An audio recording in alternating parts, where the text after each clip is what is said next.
ఒక అడవిలో ఒక వేగవంతమైన నది ఉండేది. ఆ నది ఒడ్డున ఒక గర్విష్టి తాంబేలు నివసించేది.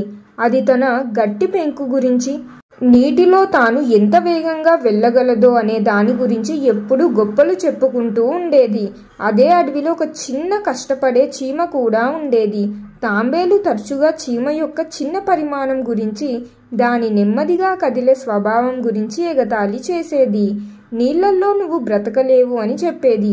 ఒకరోజు తాంబేలు చీమను చూసి, ఆహా, నువ్వు ఎంత నెమ్మదిగా కదులుతావో చూడు, నేను నిన్ను చాలా తేలికగా ఓడించగలను. నా పెంకు నాకు రక్షణ కూడా అని అంది. చీమ వినయంగా నవ్వి ఇలా చెప్పింది, బహుశా, కానీ ప్రతి చిన్న జీవికి దాని సొంత బలం ఉంటుంది అని సమాధానం చెప్పింది. బలమేమిటి? నువ్వు నాకన్నా వేగంగా నడిచి చూడు నీళ్లల్లో అని తాంబేలు వెటకారంగా అంది.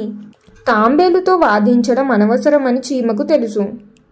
కొద్ది రోజుల తర్వాత అడవికి అవతలి వైపున ఒక పెద్ద జలపాతం ఉందని, అక్కడికి వెళ్లే మార్గంలో చాలా పెద్ద రాళ్ళు, కట్టెలు ఉన్నాయని అటవీ జంతువులన్నీ మాట్లాడుకుంటున్నాయి.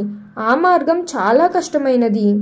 తాంబేలు అక్కడ ఒక పోటీ పెడితే బాగుంటుంది. ఆ పెద్ద రాళ్లను దాటుకుని ఎవరైతే ఆ జలపాతం దగ్గరికి ముందుగా చేరుకుంటారో వారే విజేత అని గొప్పగా ప్రకటించింది. అక్కడ ఉన్న జంతువులన్నీ తాంబేలు వేగాన్ని మెచ్చుకున్నాయి. కానీ చీమ మాత్రం నిశ్శబ్దంగా ఉంది. పోటీ రోజు వచ్చింది. తాంబేలు చాలా వేగంగా దూకి నదిని దాటి రాళ్ల మీదుగా వెళ్ళింది. అది చీమ ఎక్కడ ఉందో అని వెనక్కి తిరిగి చూసింది.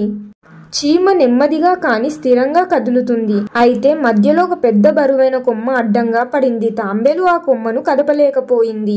దానికి పక్క నుంచి వెళ్ళడానికి మార్గం లేదు. అది కొమ్మను దాటడానికి చాలా కష్టపడింది, కానీ దాని బరువైన పెంకు వల్ల కుదరలేదు. ఇంతలో చీమ అటు వచ్చింది. అది ఆ కొమ్మను చూసి వెంటనే తన పదునైన దవడలతో కొమ్మలో ఒక చిన్న గ్యాప్ను కనుక్కుంది. అది తన సహచార చీమలను పిలిచింది. అవి గుంపుగా వచ్చి కొమ్మలో ఉన్న చిన్న చిన్న అడ్డంకులను తొలగించాయి. చీమలు ఒకదానికొకటి సహాయం చేసుకుంటూ ఆ కొమ్మ కింద నుండి ఒక చిన్న మార్గాన్ని సృష్టించాయి. చీమ ఆ మార్గం గుండా సులభంగా వెళ్ళిపోయింది. తాంబేలు ఆశ్చర్యకరంగా చూస్తూ ఉండిపోయింది. చీమ తన మార్గాన్ని దాటి నెమ్మదిగా కానీ స్థిరంగా ముందుకు సాగి చివరికి జలపాతం వద్దకు చేరుకుంది. అప్పుడు తాంబేలుకు తన తప్పు అర్థమయ్యింది. తన బలం మాత్రమే కాకుండా తెలివి, సమన్వయం కూడా ముఖ్యమని అది గ్రహించింది. మోరల్ ఆఫ్ ద స్టోరీ: బలం, వేగం మాత్రమే ముఖ్యం కాదు. సహకారం, తెలివి, పట్టుదల చాలా పెద్ద అడ్డంకులను కూడా అధిగమించడానికి సహాయపడతాయి. చిన్నవారు లేదా బలహీనులు అని ఎవరిని తక్కువ అంచనా వేయకూడదు. ఈ కథ మీకు నచ్చిందని ఆశిస్తున్నాను.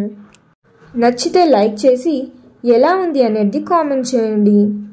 మరియు మీ ఫ్యామిలీ అండ్ ఫ్రెండ్స్ తోటి కూడా ఈ వీడియోని షేర్ చేయండి. ఇలాంటి ఇంకెన్నో ఇంట్రెస్టింగ్ వీడియోస్ కోసం మన ఛానల్ని సబ్స్క్రైబ్ చేయండి.